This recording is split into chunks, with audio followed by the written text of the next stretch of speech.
Lily. Today I'm going to read you the story The Witches by Roald Dahl from page 28 to page 37. Okay, let's read it. But I don't really give out stink waves, do I said. I'm not giving them out at this very moment, am I? Not to me you are, my grandmother said. To me you're smelling like raspberries and cream, but to which you'd be smelling absolutely disgusting. What would I be smelling of? I asked. Dog's droppings, my grandmother said. I stunned. Dog's droppings, I cried. I'm not smelling of dog's droppings. I don't believe it, and I won't believe it. What's more, my grandmother said, speaking with a touch of relish, to which you'd be smelling of fresh dog's droppings. That simply is not true, I cried. I know I am not smelling of dog's droppings, stale or fresh. There's no point in arguing about it, my grandmother said. In fact, it's a fact of life. I abstract. I simply couldn't bring myself to believe what my grandmother said. My grandmother was telling me.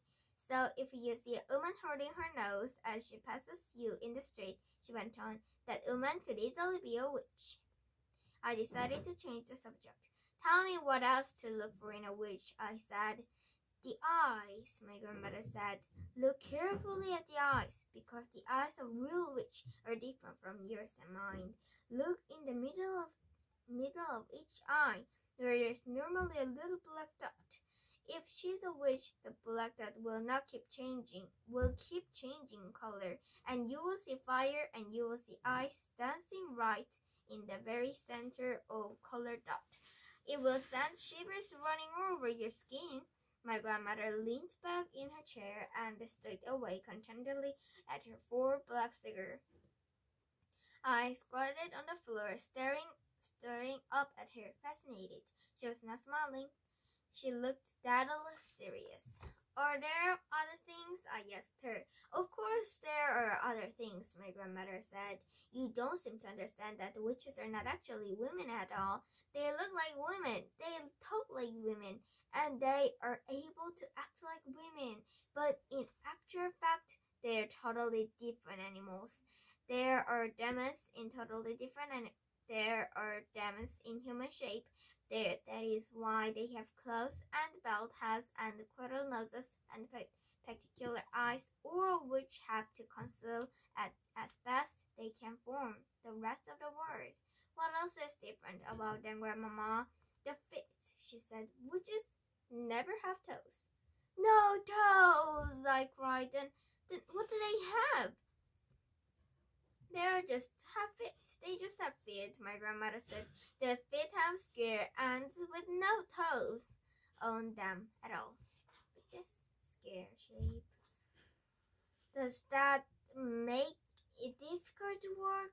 I said. Not at all, my grandmother said, but it does give them a problem with their shoes. All ladies like to wear small, rather pointy shoes, but a witch, those feet are very wide and purple at the ends, has the most awful job squeezing her feet into those neat little point shoes. Why does she wear wide comfy shoes with square ends? I asked. She dare not, my grandmother said.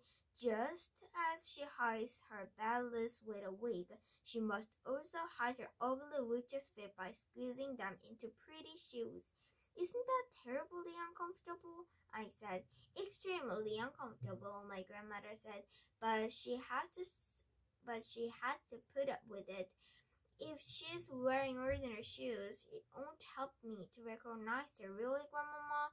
I'm afraid it won't, my grandmother said. You'll possibly see her limping very slightly, but only if you watching very closely.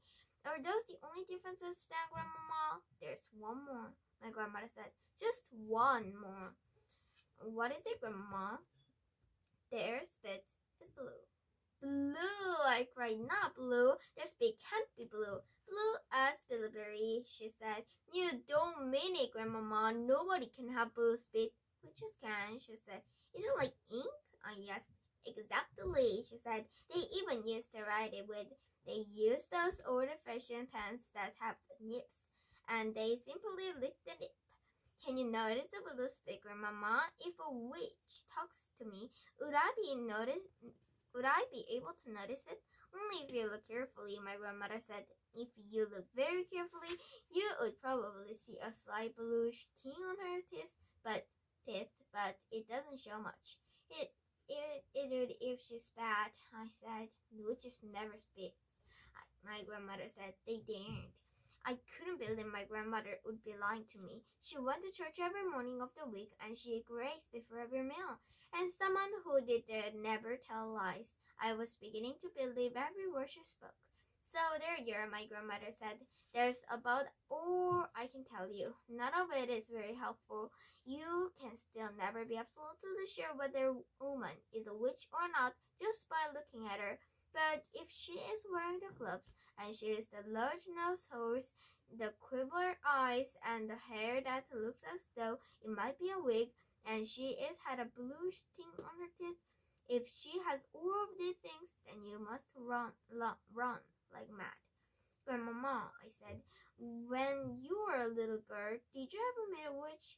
Once, my grandmother said. Only once. What happened? I'm not going to tell you, she said. It would frighten you out of your skin and give you bad dreams. Please tell me, I begged. No, she said. Certain things are too horrible to talk about. Does it have something to do with your missing thumb? I asked. Suddenly, her old wrinkled lips shut tight as a pair of tongues, and the hand that held the cigar, which had no thumb on it, began to quiver very slightly. I waited. She didn't look at me. She didn't speak. All of a sudden, she had shut herself up completely. The conversation was finished. Good night, Grandmama, I said, rising from the floor and kissing her on the cheek. She didn't move. I crept out of the room and went to my bedroom. The Grand High Witch. The next day, a man in black suit arrived at the house carrying a briefcase, and he held a long conversation with my grandmother in the living room. I was not allowed in while he was there, but when at last he went away, my grandmother came into me, walking very slowly and looking very sad. The man was reading me your father's will, she said. What's a will? I asked her. It is something you write before you die, she said, and in it you say who is going to have your money and your property. But most important of all, it says who is going to look after your child. In both the mother and father died. A fearful panic took hold of me. It did say you, Grandmama, I cried. I don't have to go to somebody else, do I? No, she said. Your father would never have done that. He has asked me to take care of you for as long as I live, but he has also asked that I take you back to your own house in England. He wants to stay there. But why? I said. Why can't we stay here in Norway? You would hate to live anywhere else. You told me you would. I know, she said, but there are a lot of complications with money and with the house that you wouldn't understand. Also, it said it will that although your family in Oregon, you were born in England and you have started your education there, and he wants you to continue going to English schools. Oh, Grandmama, I cried. I don't want to go to live in our English house. I know you would. I know you don't. Of course I don't, she said, but I am afraid I must. The will said that your mother felt the same way about it, and it is important to respect the wishes of the parents. There was no way out of it. We had to go to England, and my grandmother started making arrangements at once. Your next school term begins in a few days, she said, so we don't have any time to waste. On the evening before we left for England, my grandmother go on her favorite subject once again. There are not as many witches in England, and there are in Norway as there are in Norway, she said. I'm sure I am one, I said. I sincerely hope you own, she said, because those English witches are probably the most vicious in the whole world. As she sat there smoking her 4 cigars and talking away, I kept looking at the hand with the missing thumb. I couldn't help it. I was fascinated by it. I was fascinated by it, and I kept wondering why awful thing had happened that time when she had met a witch. It must have been something absolutely appalling or gruesome, otherwise she had have told me about it. Maybe the thumb had been twisted off, or perhaps she had been forced to jam her thumb down the spout of a boiling kettle until it was steamed away, or did someone pull it out of her hand like a tooth? I couldn't help trying to gasp. Tell me what those England witches do, Grandmama, I said. Well, she said, sucking away at her stinking cigarette. Their favorite ruse is to mix up a powder that will turn child into some creature or other or grown-up hates. What sort of a creature, Grandmama? Often it's a slug, she said. A slug is one of their favorites. Then the grown-ups stab on the slug and squish it without knowing it's child. That's perfectly bestially, I cried. Or it might be a flea, my grandmother said. Then they might turn you into a flea. And without realizing what she was doing, your own mother would get the flea powder, and then it's goodbye to you. You're making me nervous, Grandmama. I don't think I want to go. I think I want to go back to England.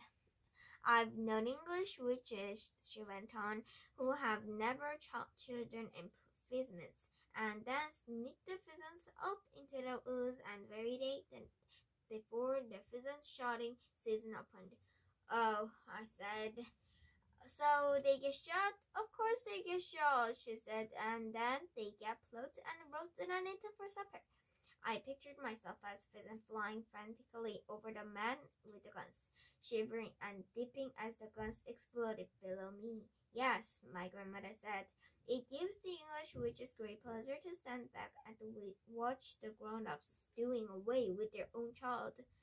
I really don't want to go to England, Grandmama.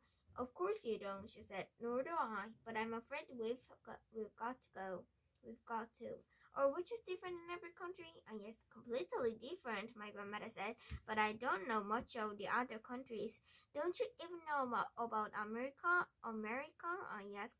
Not really, she answered, although I have heard it that over there the witches are able to make the grown-ups eat their own child. Oh my gosh. So, okay, bye.